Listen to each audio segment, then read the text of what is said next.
자, 오늘 본문은 예수님께서 부활하시고 나서 세 번째로 제자들에게 나타나셨습니다. 자, 이런 장면인데요. 지금 여기 본문에는 오늘 본문 1절에 보면 디베리아 호수 이렇게 나왔는데 그 호수가 갈릴리 호수예요. 그러니까 이제 그 어느 쪽에 그 갈릴리 호수가 이스라엘의 중앙에 자리 잡고 있거든요. 그래서 이제 이쪽 편에서는 갈릴리 호수다 부르고 저쪽 편에서는 디베리아 호수, 같은 호수에 대한 이름이 다른 것뿐입니다. 자, 어쨌든 그 갈릴리 호수에서 제자들은 지금 고기잡이를 하고 있습니다. 제자들은 지금 물고기를 잡고 있어요. 자, 무료한 시간을 달래기 위해서 그물을 던지고 있는 것이 아닙니다. 자, 예수가 이제 잡혀서 고문을 받고 십자가에서 죽었습니다. 그러니까 이제 제자들이 이제 예수님 쫓아다니면서 예수님하고 같이 복음을 전하고 예수님 이제 수종 들고 이제 뒷바라지를 했는데, 예수가 죽고 나니까 당신들이 할 게 없잖아요. 자기들이 할 게 없으니까 그냥 무료한 시간을 달래려고, 그냥 이게 할 게 없어서 우리가 흔히 생각하는 낚시를 하러 간 것이 아닙니다. 이 사람들은 오늘 제자들이 물고기를 잡고 있다라는 얘기는 옛 생활로 돌아간 겁니다. 원래 이 사람들의 업은 뭐냐? 어부예요, 어부. 이 사람들이 뭐 먹고 살던 사람이냐면 물고기를 잡고 그 잡은 물고기를 시장에 내다 팔고 이걸로 그들의 생계를 유지했던 어부였습니다. 그러니까 어부였던 사람들이 예수를 만나 그 복음을 전하는 제자들의 삶을 살다가 다시 옛 생활, 옛날에 자기들이 했던 그런 원래로 돌아간 것입니다. 그러니까 이것을 그냥 단순히 고기를 잡는다 이게 아니라 예수의 제자가 아니었을 때 어부로 살다가 예수의 제자가 돼 다시 한번 예수님 쫓아다니다가 예수님 죽으시고 난 후에는 다시 옛날 예수 만나기 전의 생활로 돌아간 것입니다. 옛생활로 돌아갔으면 그럴듯한 성공으로 배부르고 행복할 것 같았는데 전혀 지금 그렇지 않았다, 이렇게 본문에 나옵니다. 지금 예수님 때문에 이게 쉽지 않은 생활을 살았잖아요. 예수님 때문에 실망하고 낙심했습니다. 그래서 이 사람들이 이거 예수님 쫓아가다가 우리가 쫄딱 망했구나, 자기의 희망이 다 사라져버린 거예요. 그래가지고 여기서 다 때려쳐 그리고 옛날로 돌아갔습니다. 어쩔 수 없이 그냥 가슴이 아프니까 우리가 어쩔 수 없이 잠깐이라도 숨어있자 하고 간 것이 아니고, 그냥 관둬, 다 필요 없어, 그 예수 쫓아가는 거 이게 더 이상 우리한테는 아무런 이익도 없다라고 하고 단호한 결심을 내리고 옛날 생활로 돌아갔습니다. 그런데 행복하지가 않아요. 갔으면 지금 예수 쫓아다니고 나서 예수가 잡혀서 죽었잖아요. 그러면 고난받을 거 생각하고 이게 삶이 녹록지가 않잖아요. 지금 예수님 제자로 사는 게. 그러면 어부로 돌아갔을 때 예수의 제자로 사는 삶보다는 행복했어야 되는데 전혀 지금 그렇지가 않습니다. 오늘 본문에 보면 이 제자들이 밤새 물고기를 잡았는데 한 마리 잡지 못했다. 이들의 인생을, 이들의 그 당시의 삶을 그냥 한 줄로 간단히 요약해서 보여주고 있습니다. 예수 만나고 예수의 제자로 사는 게 힘들어서 예수 제자로 사는 삶을 포기하고 옛날 생활로 돌아갔는데, 그러면 예수의 제자로 사는 삶보다는 좀 나은 삶을 살았어야 되는데 여전히 배는 비어있고 물고기를 한 마리 잡지 못하는, 그냥 녹록지 않은 여전히 어려운 생활을 하고 있는 것입니다. 그때 지금 예수님이 다가오셨습니다. 다시 한번 그물을 던져보라, 이렇게 얘기합니다. 실망하지 말고 재도전 한번 해봐라, 그것이 끝이 아니다, 이렇게 말씀하십니다. 다시 그물을 던지면 많은 물고기를 낚을 수 있다, 이렇게 예수님이 소망을 주시고 계십니다. 자, 제자들은 절망했습니다. 그죠? 예수가 스승인 예수를 쫓아다니다가 한몫 잡을 것 같은 그런 부푼 기대를 갖고 큰 기대를 품고 예수를 쫓았습니다. 그런데 예수가 죽었어요. 절망을 품고 그들은 어디를 돌아갔냐? 다시 옛생활로 돌아갔습니다. 자, 그러니까 이제 배를 타면서, 그러면 예수의 제자로는 실패했으니까 이 절망하는 마음을 희망이란 두 글자로, 희망을 배에 실었어요. 희망이란 두 글자를 배에 실었습니다. 그리고 노력이란 두 글자로 노를 줬습니다. 그리고 노력이라는 두 글자로 물고기를 잡기 위하여 그물을 던집니다. 하지만 실패라는 글자에 막혀서 또 다른 절망이라는 두 글자에 눌려 있습니다. 예수가 잡혀서 절망해서 희망을 가지고 다시금 그 옛생활로 돌아가 배를 탔단 말이에요. 열심히 노력하면서 물고기 노를 저었고 그물을 던졌어요. 그런데 여전히 실패했습니다. 또 다른 절망감에 그들은 사로잡혀 있었습니다. 그런데 그때 예수가 등장합니다. 예수가 등장하면서 그들에게 요구한 게 있습니다. 순종을 요구했습니다. 오른편에 물고기를 잡기 위해서 그물을 던져라. 자, 그 사람들이 지금까지 배 왼쪽에만 그물을 던졌을까요? 밤새 물고기를 잡았는데 아니겠죠. 오른쪽에도 던지고 왼쪽에도 던지고 앞에도 던지고 뒤에도 던지고. 지금 예수님이 얘기하는 오른쪽은 조금 전에 그물을 던졌던 곳일 수도 있습니다. 방금 전까지 했을 수 있어요. 그런데 예수님이 다시 한번 던져보라는 거예요. 심지어 예수는 같은 배에 타고 있지는 않습니다. 제자들은 누굽니까? 어부입니다. 출신이 어부예요. 이 사람들이 그냥 다른 일을 하다가 그냥 은퇴해서 생전 처음 해보는 지금 이런 가게를 열거나 그런 지금 직장을 갖는 게 아니고 평생을 어부로 살고 왔던 사람입니다. 예수님은 하시기 전에 목수의 아들로 태어나서 목수일을 했어요. 그러니까 예수님은 어부가 출신이 아니거든요. 그런데 예수님이 오른편에다 그물을 던져봐라 라고 합니다. 지금 물고기를 잡기 시작했을 때 예수님이 그랬다면 그냥 한번 해보지 하고 던질 수 있습니다. 밤새 실패했습니다. 그리고 나서 절망감에 사로잡혀 있을 때 오른편에 던져라 할 때 그물을 오른쪽에 던지기 쉽지 않습니다. 순종하기 참 어렵습니다. 근데 그들이 순종했습니다. 그들이 순종했다는 것은 믿음이라는 두 글자가 있었습니다. 믿음이라는 두 글자가 있었습니다. 물론 소망에 근거한 믿음이지만 어쨌든 그들은 믿음을 가지고 순종했습니다. 그리고 나서 열매를 얻었습니다. 물고기를 잡았습니다. 찢어질 만큼 많은 물고기를 낚아 올렸습니다. 예수의 제자들이 고기를 많이 잡게 되었을 때 오늘 본문의 저자인 요한은 말씀하신 분이 주님이심을 깨달았습니다. 이 말은 뭐냐면 지금 물고기를 잡히기 전까지 예수의 제자들은 저 사람이 예수인 걸 몰랐다는 거예요. 여기에 큰 비밀이 있습니다. 우리가 기도하고 하나님 앞에 순종하거나 우리가 믿음으로 살아갈 때 순서가 바뀌어요. 하나님, 물고기를 잡게 해주면, 나이가 지금 기도하는 제목을 나한테 주면, 그렇게 해주시면, 보여주면, 그 다음에 내가 뭘 좀 하죠. Show me. 나에게 좀 보여주세요.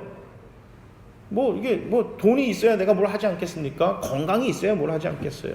아니, 내가 좋은 크리스찬으로서, 정말 그래도 괜찮은 크리스찬으로 살아가려면, 이 땅에서 좀 성공 좀 해야 되지 않겠어요? 좋은 학교는 가야 되지 않겠습니까? 직장은 좀 가야 되지 않겠습니까?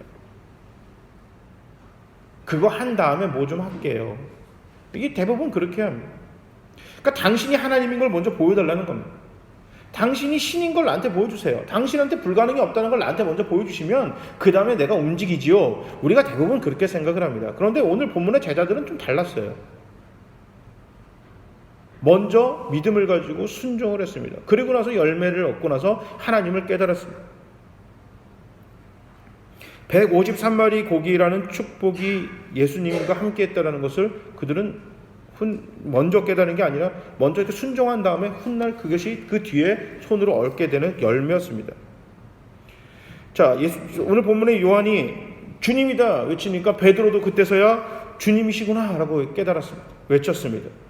베드로는 그러고 나니까 많은 고기를 잡았음에도 불구하고 배에서 나와 바다에 뛰어들어 주님께로 향했습니다.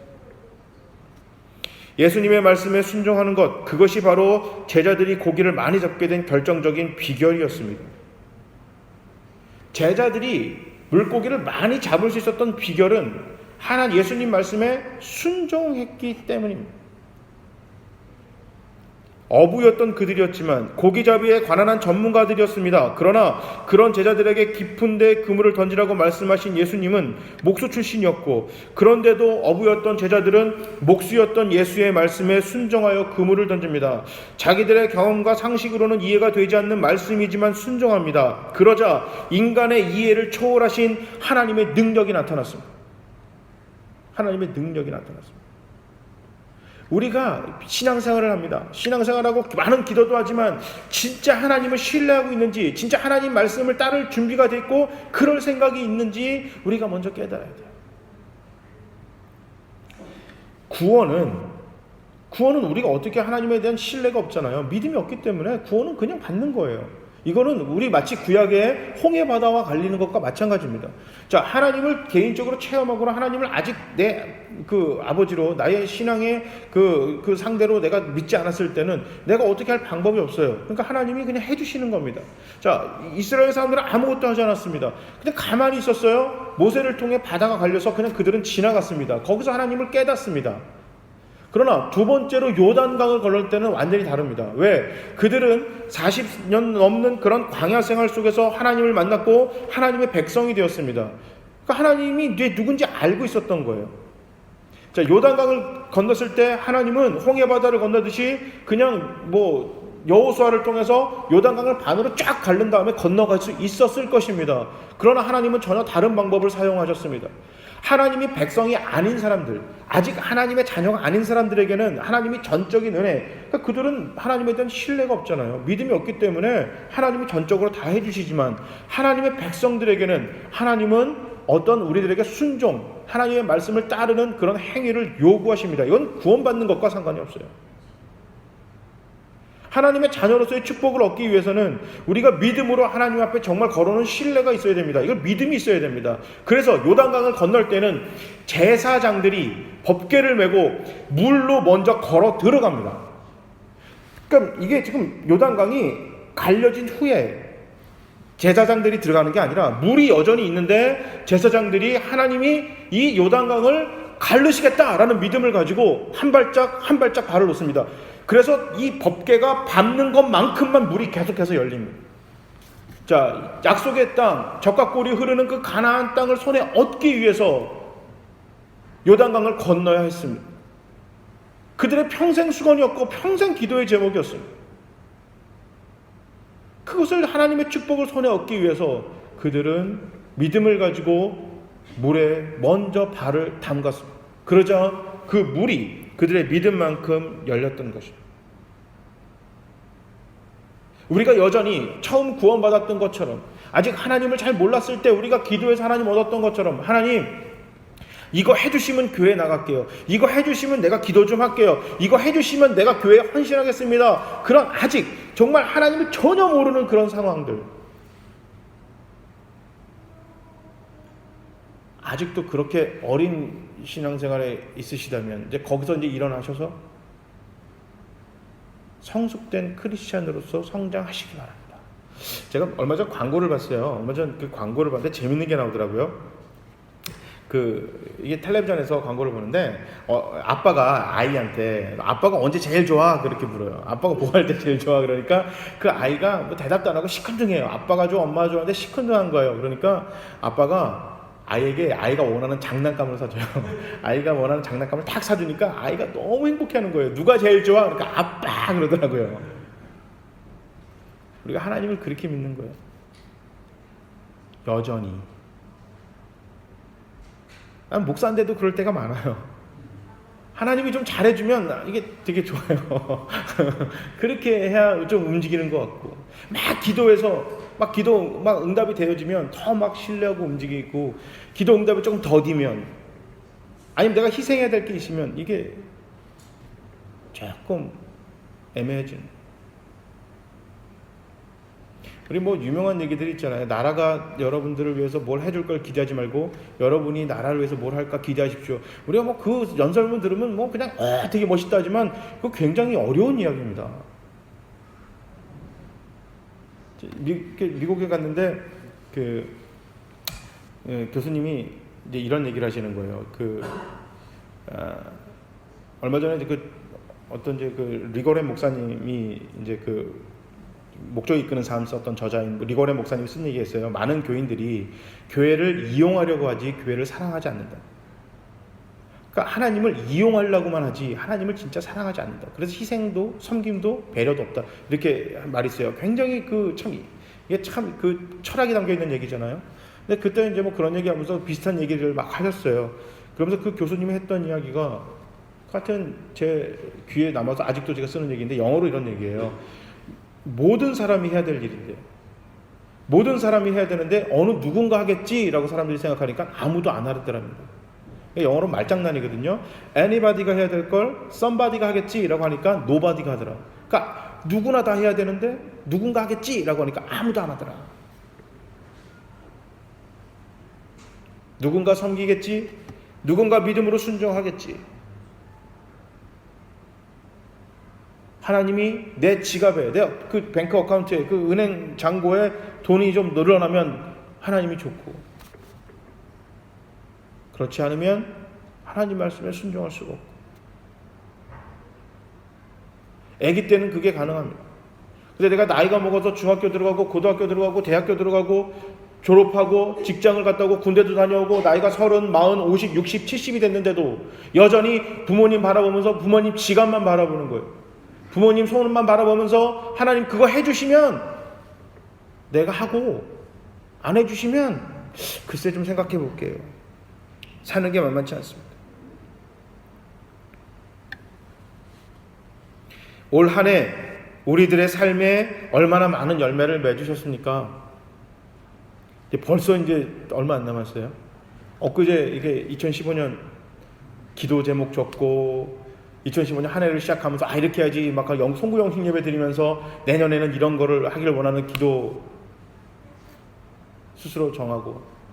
어떠셨어요? 좀 이렇게 그 원래 했던 기도 제목과 많이 일치하는 삶을 사셨나요? 영이 잘되고 범사의 모든 일이 강건하기를 원하지만 정말 그렇게 되셨습니까? 하나님의 기적과 능력을 체험하셨습니까? 만약에 내 삶에 많은 열매도 없고 영이 모든 것이 잘되고 범사의 모든 일이 강건하지도 못했고 하나님의 능력을 체험하지 못한 삶을 살았다면 앞으로는 말씀에 순종하시는 삶을 사시기 바랍니다.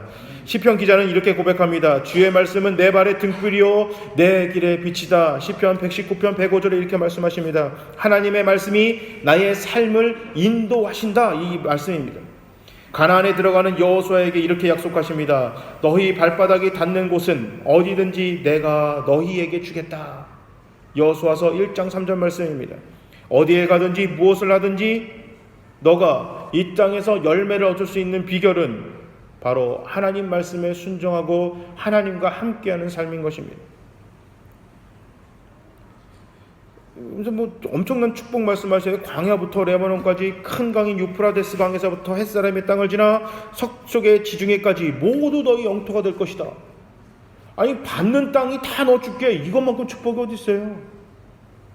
하루 종일 뛰어다니겠죠. 만약에 여러분 저기 하나님이 이게 어느 날 이렇게 기도하는데 하나님 나타나셔가지고 야 강남이 됐든 대치동이 됐든 어디가 됐든 그냥 오늘 네가 밟고 다니는 땅 내가 다 줄게. 그러면 주무시겠어요?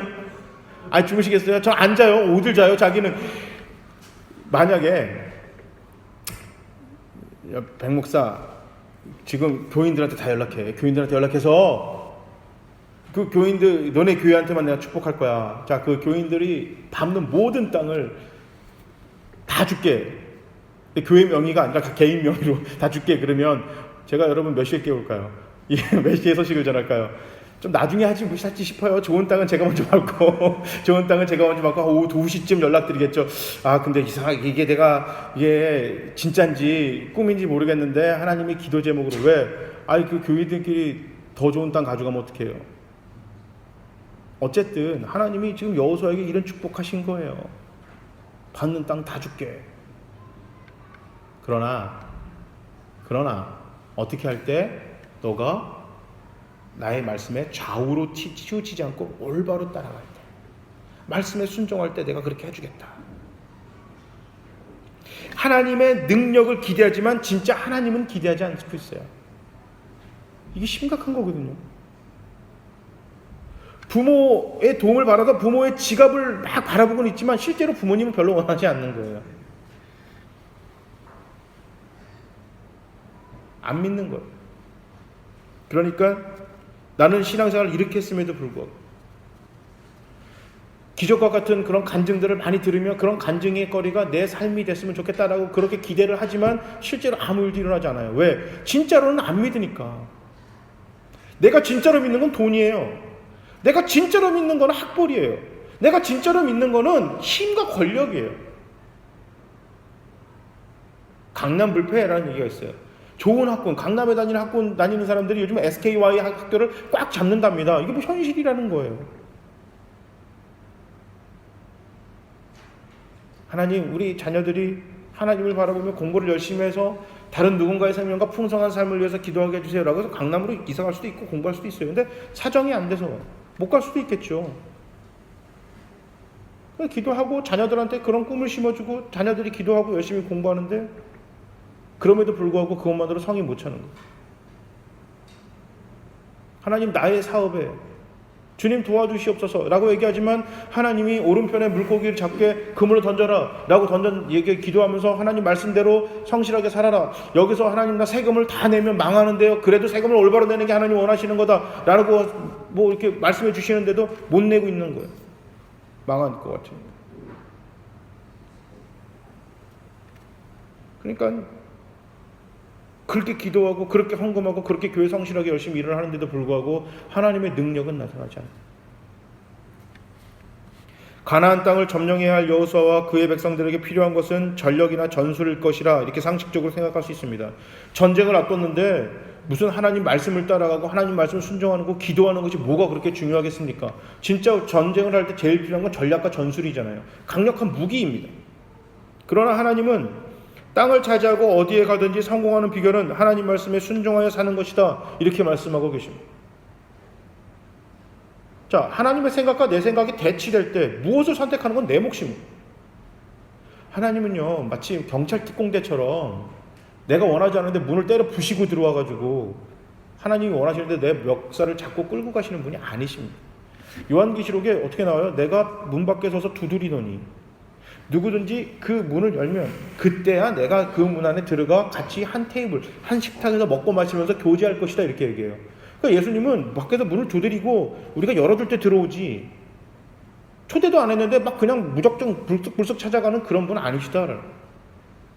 하나님이 아무리 능력을 주시려고 하고 원하신다 하더라도 내가 진짜 믿고 하나님의 정말 능력과 하나님의 하나님의 계획이 내 삶에서 일어나길 기대하지 않으니까 하나님 그냥 정말 필요한데도 참고 계십니다. 미국에 있을 때 많은 아이들의 이름을 성경의 인물로 이름을 짓습니다. 뭐 우리가 좋아하는 다윗, 데이빗, 뭐 이렇게 자슈아, 뭐 제임스, 마크 이런 식으로 이렇게 막 이렇게 영어 이름을 져요. 근데 실제로요, 그 성경에 나온 사람들의 삶처럼 그 자녀들이 살기를 바랄까요? 다윗처럼 살길 정말 원할까요? 아니, 나중에 다윗이 왕이 돼서 찬란한 영광을 누리는 것만 원하지 그 하나님의 칭찬받는 왕으로 살기 위해서 얼마나 많은 고난을 하고 고생을 하고 많은 걸 포기하는 그 삶은 글쎄요, 크게 원치 않을걸요.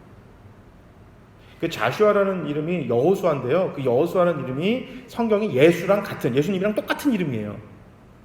똑같은 이름인데 한번 상상을 해보세요. 예수라는 이름을 갖고 자녀가 그 자슈아, 여호수아라는 이름을 다 가졌는데 구약 성경이 여호수아든 신약 성경이 예수든 그런 삶 살기를 바랄까요? 진짜 부모님이 찬란한 영광만 받길 바라지. 이렇게 지금 와서 사람들이 생각하는 뭐 민족의 대통령, 그 왕으로서의 여호수아, 먼 인류의 왕으로서 예수 정도 그렇게 받아들이는 그런 베네핏, 그런 이익 정도만 기대하지. 그들이 살아가면서 포기하고 섬겨야 되는 그런 삶을 자녀들한테 실제 원하진 않을 것입니다. 말씀에 순종하여 사는 것이 성경의 비결이라 성경에 얘기했지만, 그리고 이것이 매우 추상적이고 비현실적이라고 생각하기 때문에 하나님께서 가르쳐 주신 그 비결을 따르지 않고 살아가기 때문에 교회를 다니면서도 하나님이 잘해주시는 그 모든 이야기들을 체험할 수 있는 기회가 매우 적은 것입니다. 작년에도 그랬고 올해도 그러고 아마도 내년도 그럴 것입니다. 이렇게 살면 내 삶에서 아무것도 일어나지 않을 거예요. 하나님은 인격적이신 분이고 하시기 때문에 내가 원치 않으면 하나님 해주시지 않기 때문에 예수님이 제자들이 원하지 않는데 배로 그냥 막 뛰어 올라가셔서 막 그 오른편에 그물을 던져라 하시기 전에 예수님이 내가 누군지 보여줄게 하면서 갑자기 막 오른쪽에서 물고기들이 막 저기 위로 막 뛰어 오르는 모습을 올라가라 해가지고 보여준 다음에 자 봤지? 던져 이렇게 하신 분이 아니시잖아요. 똑같았습니다. 그냥 1분 예수님과 만나는 그 1분 전에 그 갈릴리 호수의 상황은 배의 상황은 제자들의 상황은 그냥 같았습니다. 근데 예수님이 원하시는 던져라 라고 합니다. 매번 나의 1초 1초의 삶을 예수님께서 말씀하시고 이끌어 가시고 뭐 그럴 수도 있겠지만 내 삶에 굉장히 크리티컬한 타임이 있어요. 아주 그냥 되게 중요한 순간이 있습니다. 하나님 앞에 믿음으로 걸어야 할 그 타이밍이 있습니다. 이건 각자 개인마다 다 다릅니다. 그때 과연 믿음으로 하나님 앞에 신앙적으로 걸 수 있을지. 제자들은 밤새 그물을 던졌지만 예수를 만난 그때가 굉장히 중요한 순간이었어요.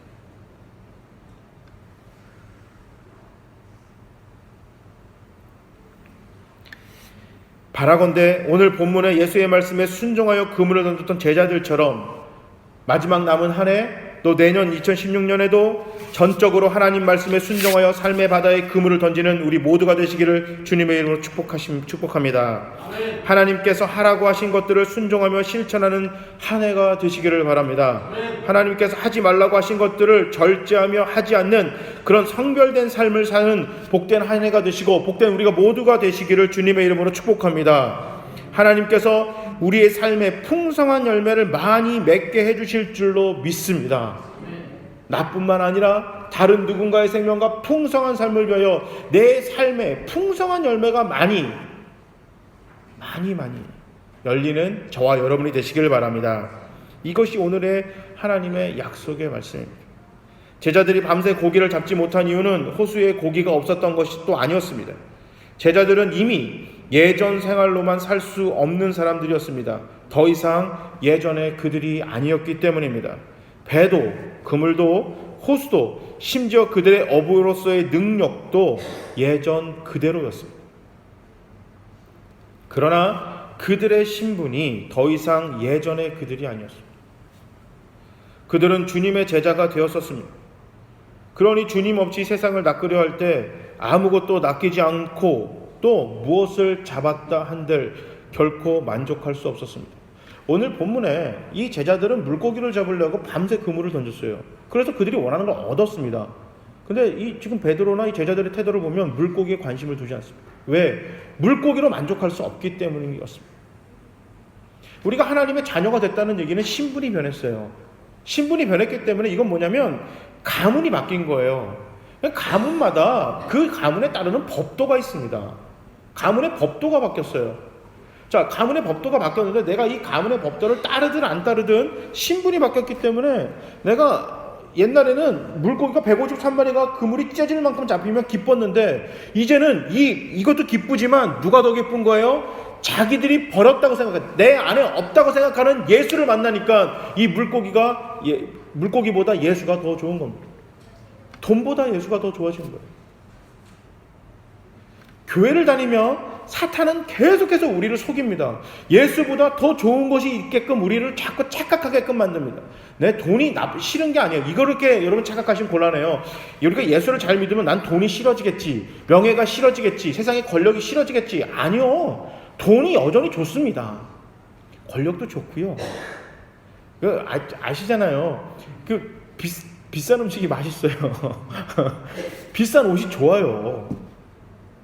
자동차요? 비싼 자동차가 좋아요. 미국에서 벤츠를 몰 일이 있었어요. 멀리 간 건 아니고요. 교회 행사가 있어서 주차를 해야 되는데 이 교회 어르신들이 청년들한테 키를 못 주는 거예요. 불안해서. 어떻게 해요? 이게 저는 이제 운전을 많이 했으니까 딱 봐도 나이가 많은 청년들이 그때 이제 파킹 주차하는 거를 이제 봉사했는데 봐도 좀 좋은 차를 모시는 분들은 나이가 좀 있은 청년들한테 키를 주는 거예요. 교회에서 제일 좋은 차를 몰던 집사님이 있었는데 그 벤츠 하얀색 하여튼 최신 버전 제일 비싼 거였어요. 그거를 딱 오는데 제 옆에 딱 섰어요. 그래서 목사님, 오늘 청년들이 이거 하나 봐요. 네, 그러니까 목사님도 하시나요? 네, 저도 합니다. 그러니까 그럼 이거 좀 주차 부탁드리겠습니다. 이래도 되나요? 그래. 고맙습니다. 그래서 벤츠를 모른 거예요. 그래봐야 한 20m 갔어요. 주차하고 한 거니까.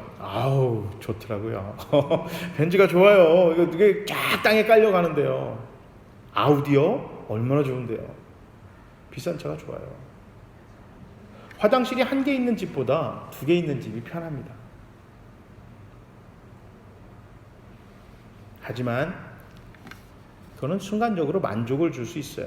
그게 나쁘다는 게 아니에요. 좋아요.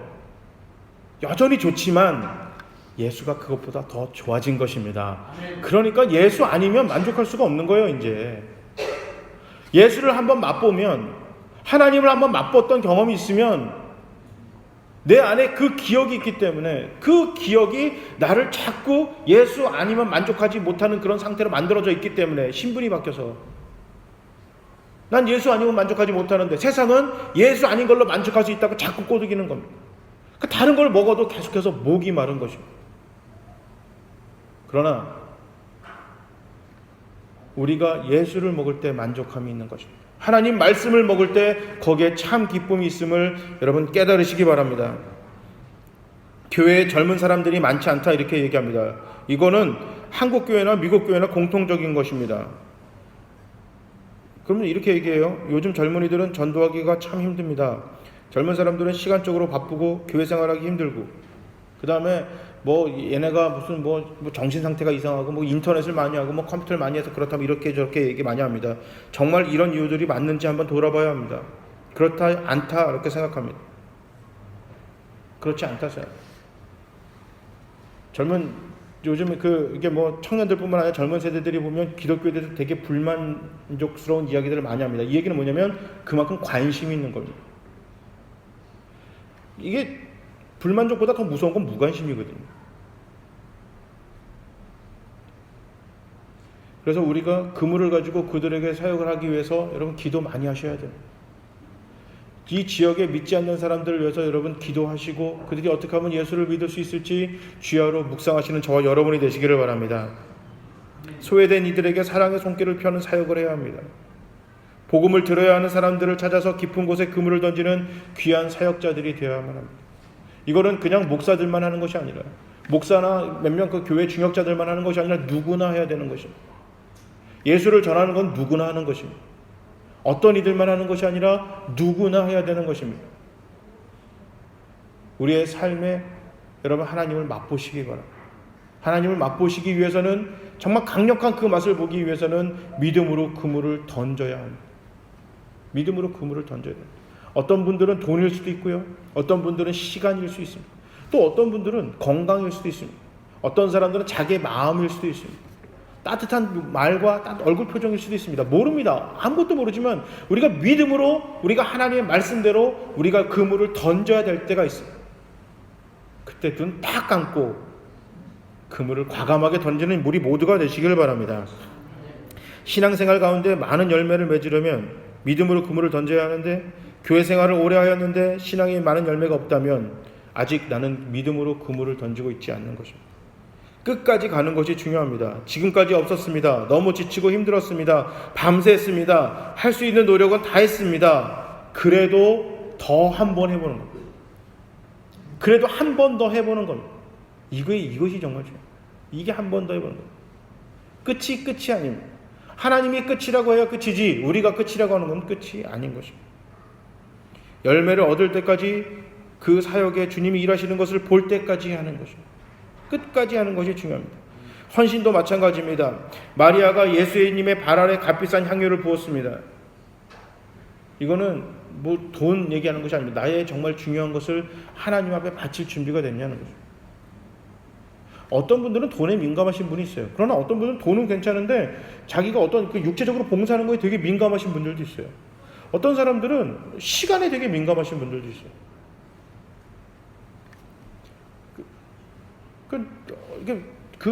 내가 정말 중요하게 생각하는 것들에게 한번 질문 던져보세요. 그것보다 하나님이 더 좋은지, 아니면 하나님보다 그것이 더 좋은지. 큰 부자가 되기 위해서 교회를 다니는데 실제로 나는 돈보다 이 하나님을 더 좋아해 이 일이 일어날 거 아니에요. 난 부자가 돼서 교회를 다닌다면 내가 돈보다 하나님이 더 좋아야 하나님이 이걸 해주실 거 아니에요. 근데 여전히 하나님보다 돈이 더 좋으니까 아무 일도 일어나지 않는 거예요. 건강해지려고 내가 교회를 다니는데, 물론 구원은 둘째치고요. 구원은 먼저 받고 그 다음에 내가 건강을 진짜 원하는데, 내가 먹는 그 비타민이라든지 뭐 이런 뭐 그냥 뭐 건강 이런 게 내가 몸이 조금 힘들면 내가 이거 뭐 이렇게 복음 전하고 이런 건 뭐 교회 일하고 이런 거는 둘째치고 내가 건강 챙기는 게 더 우선인데 어떻게 하나님이 무슨 어떤 역사가 일어나겠습니까?